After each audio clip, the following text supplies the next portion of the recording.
Hai, perkenalkan nama saya Diah Triahuni dengan NIM 2019-041046. Yap, betul sekali. Di sini saya akan menjelaskan tentang highlight dari perusahaan BMW. Pasti kalian tahu dong apa itu BMW. Bagi kalian pecinta otomotif atau pecinta mobil pasti nggak asing sama perusahaan satu ini. Tentunya dengan terkenalnya dengan pembuatan mobil mewahnya. Nama resmi perusahaan BMW adalah BMW AG dan memiliki kepanjangan Beirisch Motoren Works AG Self. Kata Beirisch menandakan bahwa perusahaan tersebut terbentuk di daerah negara Federal Bern atau sering dikenal dengan Bavaria. Sementara itu, kata Motoren Works dalam bahasa Inggris disebut juga dengan Motor Works yang mengacu pada apa yang dikerjakan BMW pada saat itu, yaitu membuat mesin. Perusahaan ini didirikan pada tahun 1916 sebagai mesin pesawat terbang yang diproduksi selama Perang Dunia I dan Perang Dunia II. Kemudian berevolusi menjadi pembuat sepeda motor dan mobil pada pertengahan abad ke-20. New York Times mengungkapkan bahwa logo yang modern BMW AG menggunakan logo lingkaran yang terbagi menjadi 4 bagian. Logo tersebut mengusung warna putih dan biru yang merupakan warna bendera resmi negara Federal Bern dan dilingkari dengan list hitam yang bertuliskan BMW. Menunjukkan bahwa mereka kurang peduli tentang hak membuat merek BMW dan alih-alih menginginkan berbagai desain, ukuran, harga, dan gaya pilihan. Akibatnya, perusahaan mengambil beberapa langkah untuk menumbuhkan lini produknya dengan menargetkan pasar tertentu dari berbagai segmen. Kemudian BMW menciptakan seri 1 dengan harga yang lebih rendah dan SUV X1 untuk menargetkan model yang utama. Seri 1 disajikan di kelompok ini dengan harga yang lebih rendah, sporty, dan tentunya mewah. SUV X1 dan X3 disajikan dengan desain SUV yang lebih minimalis dan tentunya dengan harga terjangkau. Desain ulang seri 7 adalah desain mobil BMW yang paling mewah dengan menargetkan kelompok yang disebut konservatif atas dengan menambahkan beberapa tombol multifungsi atau tombol elektronik di setiap sudut mobil. BMW berhasil meluncurkan seri X dengan menargetkan liberal atas yang telah mencapai kesuksesannya di tahun 1990-an. Desain ini memiliki untuk keluarga yang memiliki anak yang memang mengambil ekstrakurikuler, kegiatan seperti bersepeda, golf, dan ski, atau mungkin hobi dari orang tuanya bisa jadi. Para konsumen membutuhkan mobil yang lebih besar untuk gaya hidup mereka yang aktif dan cukup untuk keluarga besar. Kemudian BMW menggunakan berbagai taktik iklan untuk mencapai masing-masing target pasarannya. Saya akan menjawab pertanyaan nomor 1, bagaimana BMW mengelompokkan konsumennya dan mengapa ini berfungsi. BMW mengelompokkannya dengan mengembangkan produk dan menargetkan segmen pasar tertentu, sehingga menghasilkan mobil yang unik dengan harga premium. Yang pertama, BMW menciptakan SUV seri 1 dan X1 dengan harga yang lebih rendah untuk menargetkan pada konsumennya arus utama modern.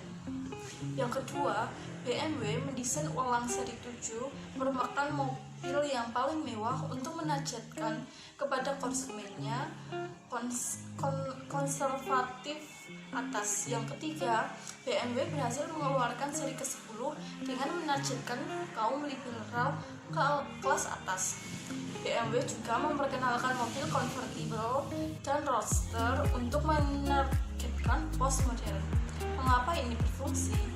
Karena BMW memiliki ciri khas dalam menciptakan produk yang berbeda setiap serinya. Perusahaan juga memelihara konsumen setianya dan meneliti, berinovasi, dan menjangkau kelompok segmen tertentu dari tahun ke tahun. Nah, teman-teman, kita dapat mengetahui bahwa BMW ini dapat melakukan pemasaran pada setiap segmennya dengan baik, serta BMW ini dapat memasarkan pada setiap segmen-segmennya ini dengan memberikan apa yang dibutuhkan oleh customernya, sehingga BMW dapat menargetkan pada segmen-segmen pasar tertentu. Nah, BMW juga menghasilkan mobil-mobil yang unik serta harga yang premium, teman-teman, seperti SUV, convertible, serta roadster, serta mobil compact seri 1.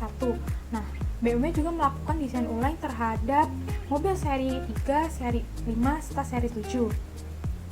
Nah, di sini kita dapat mengetahui bahwa segmentasi dari BMW ini cukup baik dengan memberikan apa yang dibutuhkan oleh customernya dengan mengeluarkan seri SUV serta X1 yang dimana mobil ini sangat diperuntukkan untuk atau ditargetkan untuk kelompok-kelompok yang bisa disebut dengan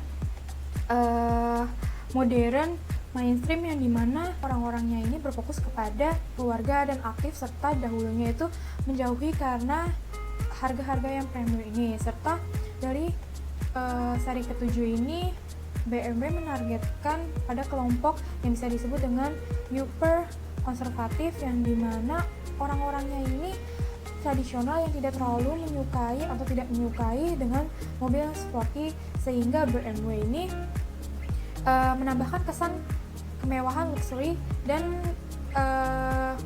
teknologi yang jauh lebih baik lagi sehingga tidak kalah dengan kompetitor. Serta dari seri X ini BMW menargetkan pada kelompok-kelompok yang bisa disebut dengan hyper liberal, yang dimana orang-orangnya ini sudah sukses pada tahun 1990-an serta sudah memiliki seorang keluarga, anak, dan suka menyukai dengan sport, yang dimana mobil ini sangat cocok untuk orang-orang yang seperti itu karena sangat nyaman untuk mereka yang memiliki keluarga yang terus bertambah, karena mobilnya ini desainnya lebih besar. Serta yang terakhir ini untuk seri convertible dan roadster, yang dimana dari segmentasi kelompok ini diperuntukkan untuk orang-orang yang bisa disebut dengan postmodern, yang dimana orang-orangnya ini menyukai dengan kemewahan dan flamboyan dari kartnya ini, sehingga dari model BMW seri convertible dan roadster ini sangat cocok untuk orang-orang yang suka sekali dengan kemewahan atau mobil-mobil yang mewah dari masanya ke masa. Halo, nama saya Imam Adi Prabowo. Saya akan menjawab nomor 3. Haruskah BMW mengubah tagline-nya The Ultimate Driving Machine? Mengapa atau mengapa tidak? Tentunya tidak, karena pemilik BMW sangat setia pada merek tersebut dan para penggemar mengadakan Beamer Fest tahunan setiap tahun untuk merayakan mobil mereka. Karena tagline BMW sejak pertama kali diluncurkan pada tahun 1974, selama waktu itu penjualan telah tumbuh hingga lebih dari 300.000 unit di Amerika Serikat pada tahun 2013. Dalam beberapa tahun terakhir, BMW telah kembali lagi untuk menekan kinerja daripada status dengan menyatakan kami hanya membuat satu hal, yaitu mesin penggerak terbaik. Kenalkan, nama saya Nandita Eviata Berliana dengan NIM 2019-041043. Di sini saya akan menjelaskan tentang segmentasi dari BMW. Yang pertama, dilihat secara geografik. Pasar utamanya yaitu negara Eropa, Amerika, dan negara-negara yang memiliki industri yang besar. Saat ini pasarnya sudah bermain di kancah internasional. Yang kedua, dilihat secara demografik. BMW menargetkan generasi baby boomers dan yuppies profesional, kaum muda berusia 20 tahun hingga 30 tahunan yang memiliki pekerjaan yang mapan dengan gaji yang besar, memiliki daya beli yang tinggi, dan mengutamakan pekerjaan dan menginginkan mobil untuk dapat menunjukkan kesuksesan mereka. Yang ketiga, dilihat secara psikografik, yaitu orang-orang yang cenderung untuk menjadi pemimpin dan bekerja keras, aktif, yang memiliki perasaan khusus tentang mengemudi, dan juga orang yang mengutamakan uang dan pengakuan dari lingkungan sosial, serta memiliki gengsi yang tinggi. Yang terakhir, dilihat secara perilaku. Yang pertama, berfokus pada keluarga dan aktif, tetapi sebelumnya menghindari BMW karena biaya premiumnya. Yang kedua, keluarga tradisional yang kaya, tetapi tidak menyukai mobil sporty. Yang ketiga, telah mencapai kesuksesan, gaya hidup aktif, dan keluarganya terus bertambah. Dan yang terakhir, berpenghasilan tinggi yang terus menarik perhatian dengan mobil yang lebih mencolok.